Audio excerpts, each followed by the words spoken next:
Hey everyone and welcome. I am absolutely thrilled to have you here today.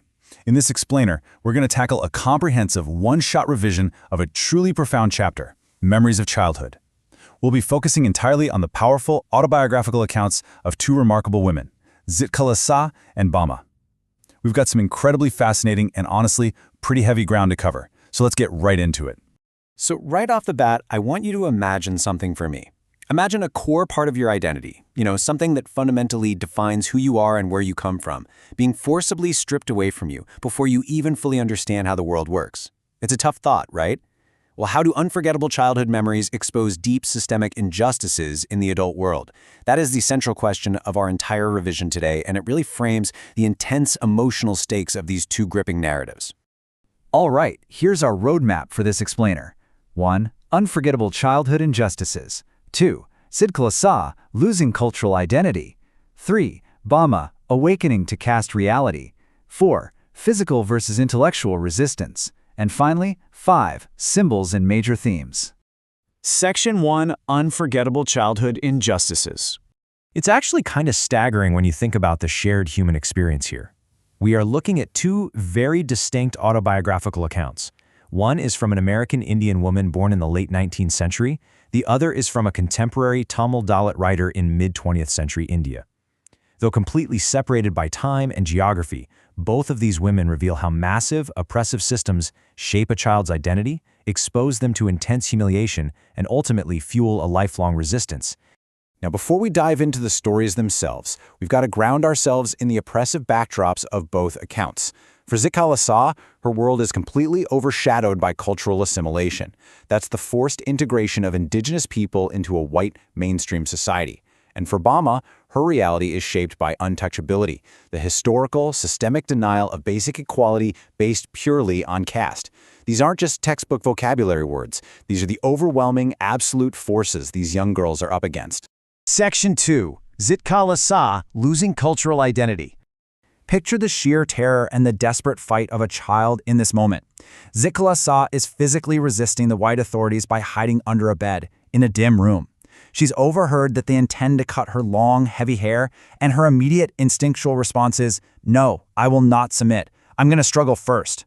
She creeps upstairs and huddles in a dark corner, desperately trying to protect her identity.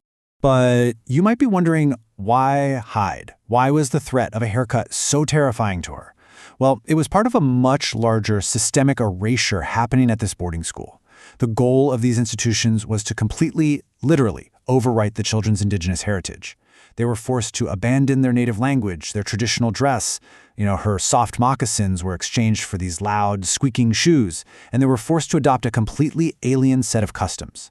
It was cultural erasure on a massive scale. To the white authorities, well, it was just hair. But Zitkala-Sa's mother had taught her that long hair was a profound symbol of identity, pride, and dignity. In her culture, short hair was worn by mourners, and shingled hair was worn only by cowards or captured unskilled warriors. So to cut her hair wasn't just a simple rule change. Actually, it was a devastating spiritual insult. Despite fighting back with everything she had, she's eventually dragged out and her thick braids are forcibly gnawed off by the cold blades of the scissors. She reflects on this moment, saying, "For now, I was only one of many little animals driven by a herder." That is just heartbreaking, isn't it? It highlights her ultimate feeling of humiliation, powerlessness, and the complete destruction of her cultural identity. Her spirit, for that specific moment, is entirely broken by colonial oppression. Section 3, Bama, awakening to caste reality. Okay, let's shift gears entirely. Bama's story starts in a completely different way. Contrast the dark, rigid boarding school we just talked about with Bama's vibrant, lively village street. She's a young, observant girl just dawdling on her way home from school, taking in all the fun and games. Then, she notices an elder from her community carrying a small packet of snacks, vadais, in a super unusual way. He's carrying it by the string, cupping the hand that holds the string, bowing low to hand it to an upper caste landlord. Initially, Bama finds this sight utterly hilarious and just wants to shriek with laughter.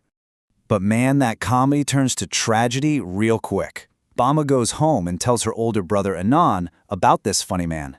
And here is the major turning point. Anan doesn't laugh. He explains to her that the elder wasn't trying to be funny at all. He held the string carefully so that he wouldn't touch the food. Because they were born into a lower caste, the landlord believed that if the elders so much as touched the packet, it would be polluted. This completely shatters Bama's childhood innocence. She is infuriated that human beings could lose all human feeling just because they have a little bit of money and social power. Bama is so mad she literally wants to march over and touch those vades herself, but Anand offers her a totally different path. He tells her, but if we study and make progress, we can throw away these indignities. He advises her that because of their community, they are stripped of honor and respect. But education is the great equalizer. This channels Bama's fierce outrage not into a physical fight, but into an intense, unstoppable academic determination. Section 4. Physical versus intellectual resistance. Let's put these two side by side because it's fascinating. Zitkala-Sa faces racial discrimination that culminates in a forcible haircut, and her immediate response is physical resistance. She hides, she kicks, she fights back. Bama, on the other hand, faces caste discrimination through untouchability. But guided by her brother, her resistance is educational. She studies in an absolute frenzy to stand first in her class. Both girls fought back against immense societal weight, proving that children deeply understand injustice. They just utilize entirely different methods of resistance to fight it. Section 5. Symbols and major themes. Let's lock in these key takeaways, because these physical objects represent massive systemic concepts that you absolutely need to remember. Zitkala-Sa's long hair, that's her cultural identity and personal freedom. The boarding school, that perfectly represents colonial oppression. In Bama's world, that small food packet hanging by a string is a heavy, very real symbol of caste hierarchy and social humiliation. And finally, education represents the ultimate tool for freedom, empowerment, and equality. So, what does this all mean?